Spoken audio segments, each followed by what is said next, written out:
8:31 de la mañana, continuamos con nuestras historias de madres con niños que están dentro del espectro autista y estoy conversando con Mari Ortega, ella es abogada y también tiene una fundación @fundacristal, @funda.cristal. Allí lo tiene en pantalla. Ella apoya a través de esa fundación a las personas que, bueno, como ella, al principio no sabía por dónde comenzar y yo le preguntaba, ¿por dónde comenzaste? Bueno, te comentaba que tuvimos el privilegio de poder brindarle toda esa asistencia que él necesitaba. Y es muy importante que las familias entiendan su papel dentro de esto. Llevarlo al terapista y que te den un reporte y tú irte a la casa no va a funcionar. O sea, tendrías que darle 8 horas de terapia todos los días y que ese terapista, pues, o viva en tu casa, que también se han visto casos. Familias que se llevan el terapista, que tienen el recurso y se pueden llevar al terapista y pasa meses con ese terapista en la casa. Pero esa no es la cotidianidad, eso serían excepciones. Entonces nosotros como familia tenemos que saber qué hace ese terapista con el niño dentro de la terapia y pedirle las recomendaciones para la casa, para ese día a día, para ese niño que a lo mejor no se sienta en la mesa a comer y que nos puede costar y que tenemos que estar corriendo detrás de él para que coma. ¿Cómo logramos que llegue y se siente, que te dé respuestas a tu realidad? Y además que los otros hermanos entiendan. Es que hay que hacer un trabajo en la familia. Nosotros, bueno, cuando a mí me dan el diagnóstico, yo quedé como en shock. Y yo que soy tan habladora y conversadora, yo me retrotraje y dije, ¿será que lo digo? ¿Será que no lo digo? ¿Será que participo en el colegio? ¿Será que se lo digo a mi familia? ¿Qué hago con esto? Mi esposo más sabio me dijo, vamos a terapia. Y nosotros como papás hicimos terapia para poder incluso llevar la información a los otros niños y para poder generar un equilibrio dentro de la dinámica familiar, porque tampoco, o sea, para nosotros era importante los 3 hijos. Entonces, un niño que tenga grandes necesidades de apoyo dentro de un sistema familiar, la tendencia es descuidar a los demás y no queremos eso. O sea, queríamos ser papá de los 3 y de abordar las necesidades y los apoyos de los 3. Entonces, en base a eso, sabiamente, pues yo le dije, sí, vámonos a terapia. Y nos resultó porque acortamos camino. Sitios donde los padres se quedan muy enganchados es en el diagnóstico, en el duelo, y un duelo que viene más que todo por miedo. Miedo porque no sé cómo voy a afrontar esto con la familia, miedo porque no sé cómo mi pareja lo va a tomar, miedo porque entonces la escuela me lo van a sacar. O sea, hay un miedo y un miedo que, ojo, no es ficticio, es un miedo propio, real. O sea, acá en toda Latinoamérica es real ese miedo. Entonces nosotros empezamos desde allí a formarnos nosotros como representantes de esa familia para entonces a partir de allí educar a nuestro hijo que con sus necesidades propias, específicas, y los otros 2 y hacer una armonía familiar que realmente se ha logrado y que realmente nos sentimos satisfechos hoy en día con todo el camino andado en compañía. Eso es muy importante, en compañía. No querer andar este camino en solitario, porque de por sí cuando hay una condición, la tendencia es todo el mundo a juzgar, a cuestionar, y entonces hay una sensación, que a lo mejor no es real, solo una sensación de soledad en general.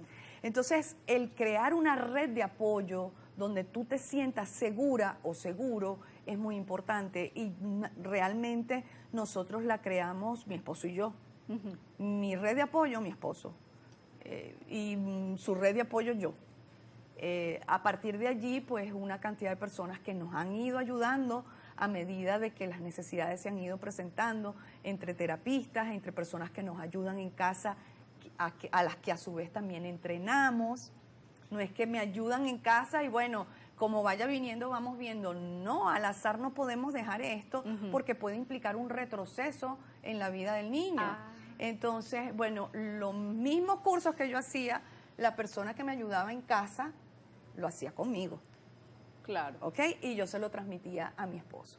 Y en base a eso fuimos trabajando. Entonces, si te pones a ver, sin saberlo, porque todavía en esa época, hace 12 años, 13 años atrás, no se hablaba de esto, de esta manera, no estaban los programas de atención en la casa, pero fíjate que desde allí es que parte todo. Entonces el mensaje a los padres es, mira, tienes que obtener información de valor, tienes que, para poder empoderarte y desde allí tomar las mejores decisiones con tu hijo, y aparte de eso, hacer una red de apoyo, porque solo o sola va a ser muy cuesta arriba. Además porque son distintos. Sí. Es una condición, pero son distintos uno de otro, no, o sea, tienen rasgos similares.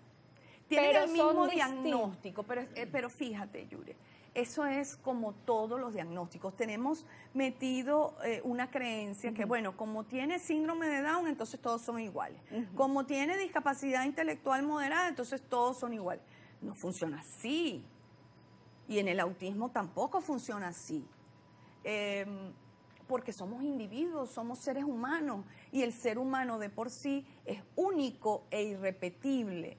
Que tengas un diagnóstico significa que hay otra expresión o una expresión distinta a lo esperable o a lo que la mayoría puedes ver del ser humano, pero sigue siendo un ser humano, no es un diagnóstico. Entonces cuando a mí me dicen, bueno, pero es que es distinto el autista tipo 1 al nivel 2, al nivel 3, bueno, pero es que es distinto el síndrome de Down de María al de Pedro o al de Juan. Es distinto. Entonces, sí, o sea, tienen un mismo diagnóstico, pero cada quien lo expresa de manera diferente. Y el quedarte pegado, enganchado en un diagnóstico, es quitarle humanidad a ese individuo. Bien, ahora cuéntame, ya tu hijo tiene 21 años, sí, correcto. ¿Cómo fue la etapa de la niñez a la adolescencia y ahorita que prácticamente va a la universidad? Bueno, yo te digo que la adolescencia con Juan fue maravillosa. La adolescencia va a depender mucho y en general, no solo por que tengas un diagnóstico, no, la adolescencia depende mucho de las bases que tú siembras de 0 a 12, 13, 14 años. Entonces yo siempre tengo un chiste que es que todas mis canas salieron en esos 10, 11 primeros años, porque realmente fue desgastante. No solamente con Juan, sino con los otros dos. O sea, esos 11 primeros años de vida del individuo, tú tienes que estar. Y tú tienes que sembrar las bases para que la adolescencia sea menos impactante en la familia. ¿Por qué? Porque la adolescencia de por sí trae un proceso hormonal, un proceso psicológico, unos cambios de identidad en el individuo que son propios. Y eso lo va a vivir tengan o no tengan el diagnóstico. Entonces, ¿cómo contrarrestamos esos cambios? Sembrando bases de confianza, sembrando hábitos de estudio, hábitos para comer, hábitos para expresarnos. Eso lo tienes que sembrar antes. Incluso hábitos en la parte de la sexualidad. A mí mucha gente me pregunta, ¿en qué momento le enseño la sexualidad a mi hijo? Y el hijo tiene 15 años. Yo, bueno, mira, debiste empezar desde que le estabas cambiando el pañal, porque sexualidad no es solamente el acto, sino todo lo que hace el individuo tiene una implicancia sexual, pues desde el mismo hecho de tu identidad. Entonces, esto lo trabajamos sin decir que estamos trabajando eso. Lo trabajamos desde que le enseñamos al niño que hay partes privadas o no, a que hay momentos para hacer determinadas cosas en determinados lugares.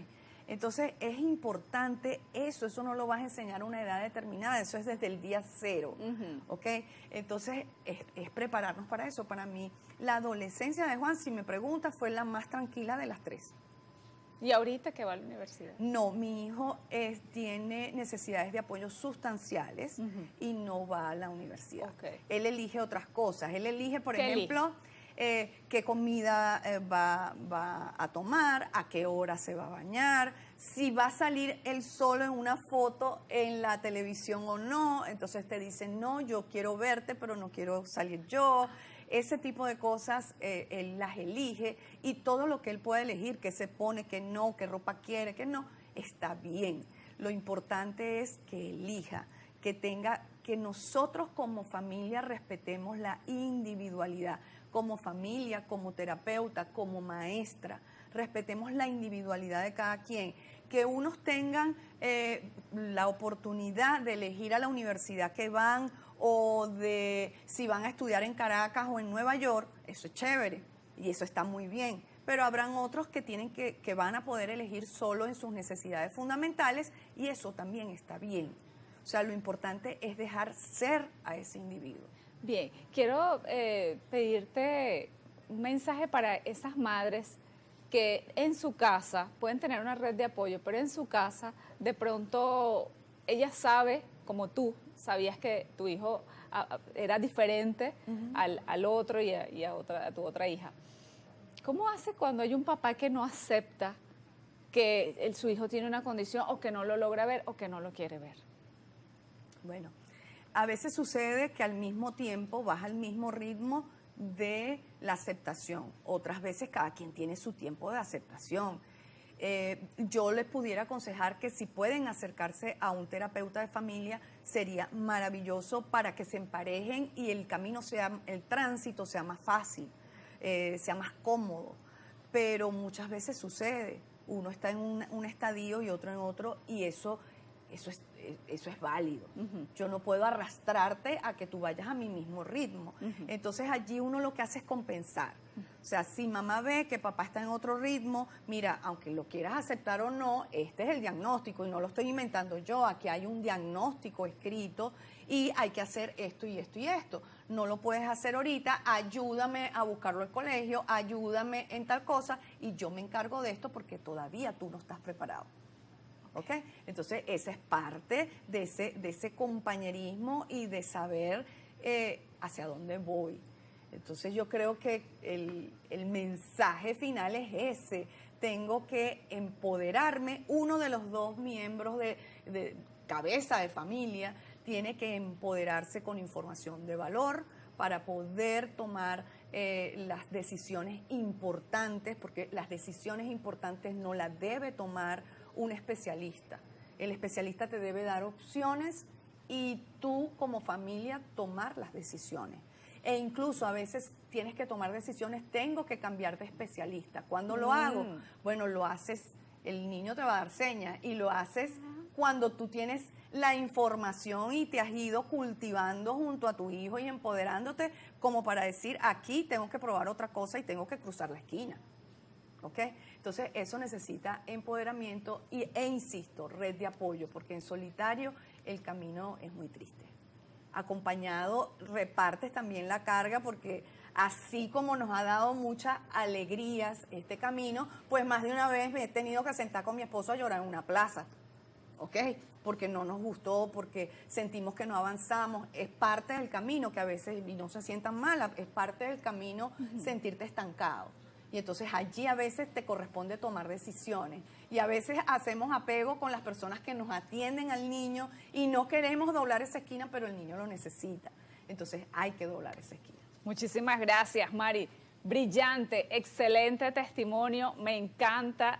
Mari Ortega, ella es abogado y trabaja para Funda Cristal. Bueno, eres la fundadora. Sí, estás allí. Mi esposo y yo fundamos Fundación Cristal y dirigimos la institución a través hacemos formación continua, de hecho, pensando en todos, para que la información llegue a todos. Funda Cristal tiene una comunidad que se llama Comunidad Funda Cristal por WhatsApp, tenemos 4 grupos y por allí todos los meses van a obtener información de valor referente a la inclusión educativa, siempre va dirigida a la inclusión educativa, conducta, adaptaciones curriculares, inclusión.